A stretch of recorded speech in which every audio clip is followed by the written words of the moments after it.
Go. Good evening, everyone. Welcome again to the second chapter in our Advent discussion on themes of Advent in the Marvel Cinematic Universe. Again, joining me is Andy Engstrom. Hey, Andy. Hi, everybody. All right. And tonight we want to talk about the theme of hope during Advent. And I wonder, Andy, if you can lead us off by telling us, like, what, in your opinion, is the most hopeful character in the Marvel Cinematic Universe? Who has the most hope, do you think? Interesting. Yeah.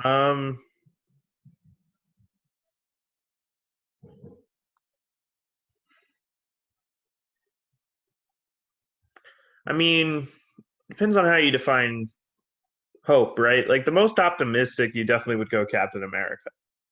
Yeah. He's always looking at the bright side.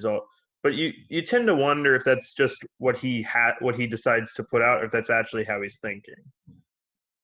Sometimes I feel like he's just saying that to make everyone else feel more like, I guess, more hopeful themselves. He's And kind of like a cheerleader.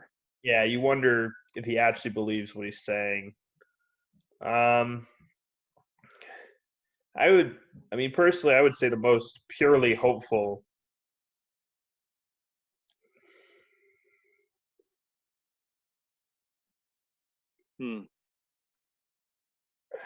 That's a hard question. How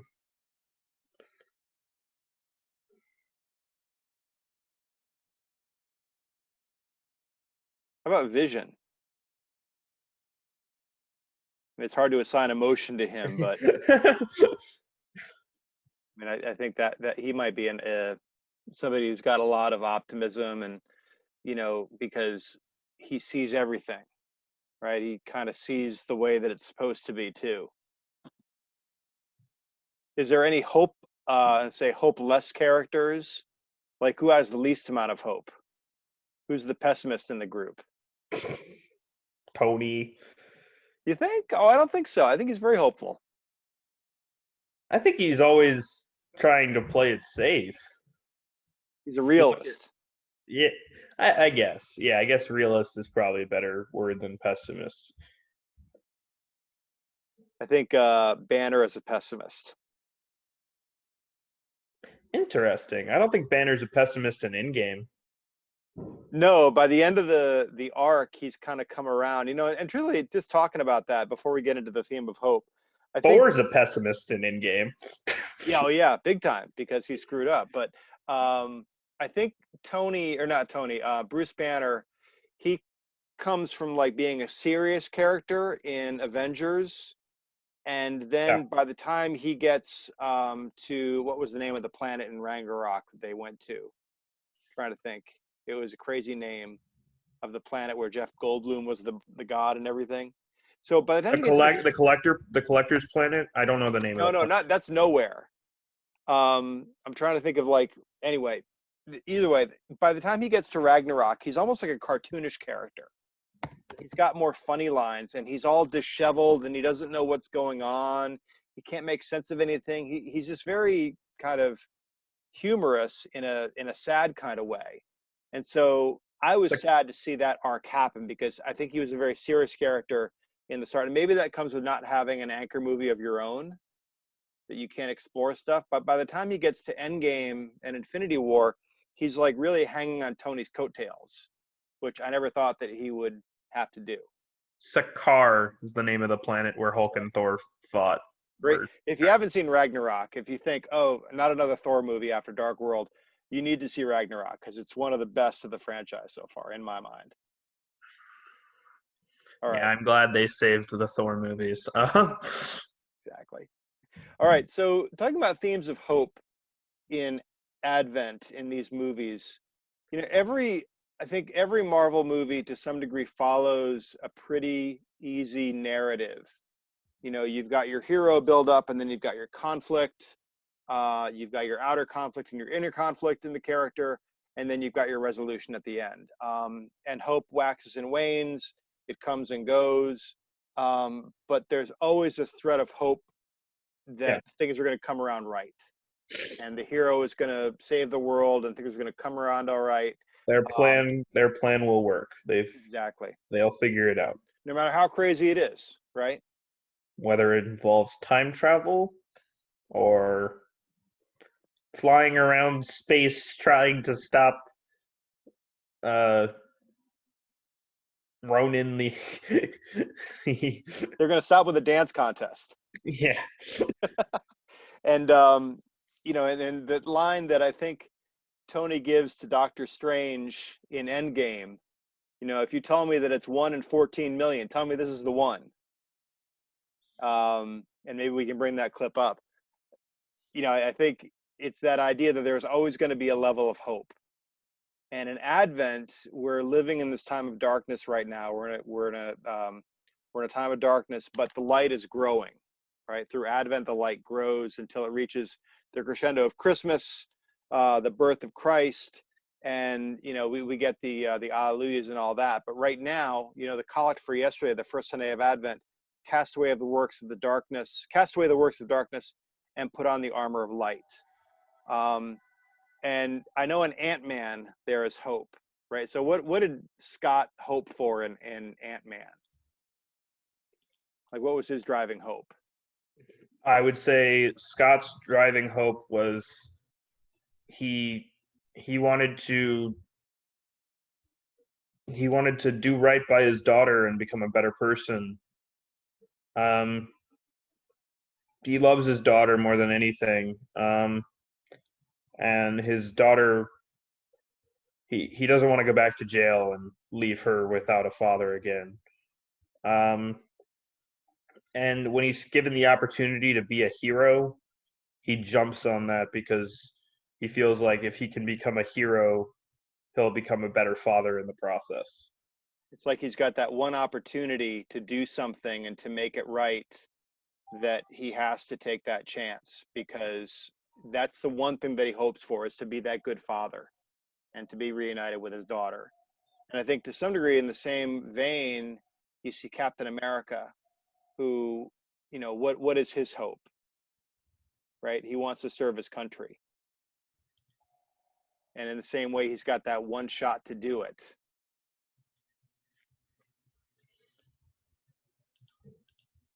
Yeah. I'm gonna cut this part out. I'm trying to get to the scene. Oh yeah. I don't have that. You're doing I don't real have that. time. What? I thought you were going to do it afterwards in the editing room. Oh, I can. Oh, okay. I can do Well, that's all right. Either way, I mean, our loyal viewers will continue watching this, I'm sure. that. So, I think every movie kind of carries that through, and I hope it's not a bad formula, right? I mean, it keeps us watching, even if we kind of know the outcome. And I think it's probably because these characters, when they go through what they've gone through, they're changed at the end, right? I mean, Tony's changed at the end. Captain America is changed at the end. The other thing about Captain America is that what was his driving hope throughout all of the movies, and on a personal level? What was he trying to get back to? He's trying to get back to Peggy, right? And he succeeded. With the weird time travel thing, he was able to get himself all the way back there. And that kept him going throughout a lot, and it gave him kind of a driving force. And I think sometimes for Advent, I've seen it in our spiritual lives, we lose connection with what drives us, right, through Advent. So we find ourselves in a season of hope and expectation and longing, but we sometimes don't know what we're longing for. Or maybe we're longing and expecting and hoping for the wrong things. Like, in a very literal sense, we're hoping for the right presents on Christmas. When really Advent teaches us that it's really something more that you're supposed to be hoping for. You're hoping for a savior. I think about like some of the other characters, like in Guardians of the Galaxy, because like Ant-Man, you had a bunch of misfits, a bunch of people that had really kind of messed up with their lives through chance or through choice, and now they come back together. And what was the term that you used about them? I think they're like you've got the Avengers, which people say was like certain characters who didn't have their own family, they found a family within the Avengers. You've got the question of if Natasha had a family, and you've got the response of, yes, we were her family. What? Huh? What do you do? What do you do? Just ask him a question. Yeah, no, you're acting like she's dead. Why are we acting like she's dead? We have the stones, right? As long as we have the stones, Cap, we can bring her back. Isn't that right? So stop this shit with the Avengers. Get it together. Can't get her back. Most of them, but Well, the chips on their shoulders, right? For them, I think they had a lot of chips on their shoulders. But they were also, I think, the first in the Marvel Cinematic Universe. Well, I mean, I don't know where you put Deadpool in there, right? he's not officially in the MCU. He's not officially in the MCU. He was really the first bad boy, but I think the Guardians were the first anti-heroes because they were different from the normal hero genre of, good-looking, brave, smart. No one would describe Drax the Destroyer as a typical good guy. No. Exactly. Nor Gamora or Rocket. Great movies, but definitely not your typical heroes. And yeah, they are like a found family. And I wonder if the hope, and it comes out, I think, more in Guardians of the Galaxy 2. Go ahead. They all have their reasons for needing a found family, right? Like you've got Peter, whose mother died, and then father was an evil planet. Yeah. So he needed people to guide him to the right direction. Became this captain of this amazing found family. You've got Gamora, whose father's Thanos, and whose actual family was killed by Thanos. Yeah, adopted father Thanos. Yeah. You've got Drax, whose entire family was murdered by Thanos' minions. You've got Rocket. And then you got Rocket and Groot, who, like, they've been together for a while, but you don't really know much about their history or what they come from. I would watch a standalone Rocket movie. I would also first watch. in line. I think Rocket and Groot would be more interesting than a standalone Rocket movie, but a standalone Rocket movie could be good. Yeah, you need some kind of a foil for Rocket, but whether it's Groot and his one line, I'm not sure. Yeah, so all those things, I mean, speak to a hope that kind of goes beyond any one description, whether it's looking for connection through found family, or whether it's hoping for redemption in terms of making yourself a better person. And lest we forget the original, not the original Avenger, but really, the guy who brought it all together, Tony Stark, in the first Iron Man. He has his heart taken out, his mechanical heart taken out by Pepper Potts, who then turns it into a trophy. And it says actual proof that Tony Stark has a heart. I think that was the thing that he was always struggling with was, I want to be a good person, but I don't know how, because I'm the son of this, weapons maker. This is the legacy that I've inherited. And how do I turn that around and make it bigger? How do I make it, or better? How do I turn this thing that I have, this intelligence, and turn it into wisdom to help people? And by the end of Endgame, we see how that has taken full shape. Yep. So, any last words on hope? I think it's a theme throughout every character. You can find some sort of hope that they have, and how it was achieved, or maybe slightly fell short, but they did something to help other people achieve their hopes. Yeah. And it's a theme that comes out in the first chapter of Mark, when Mark starts off his gospel with prepare ye the voice crying out in the wilderness, prepare the way of the Lord. This idea that things are going to change. For those who have been downtrodden and beaten down and oppressed and marginalized, things are going to change. And so don't give up hope, even if it's 1 in 14 million. You have to keep hoping. So that's the power of movies. It's the power of story. It's the power of narrative. Yeah. So any questions for the viewers that you want to pose to them, Andy? Like what's their favorite character or most hopeful character or anything like that?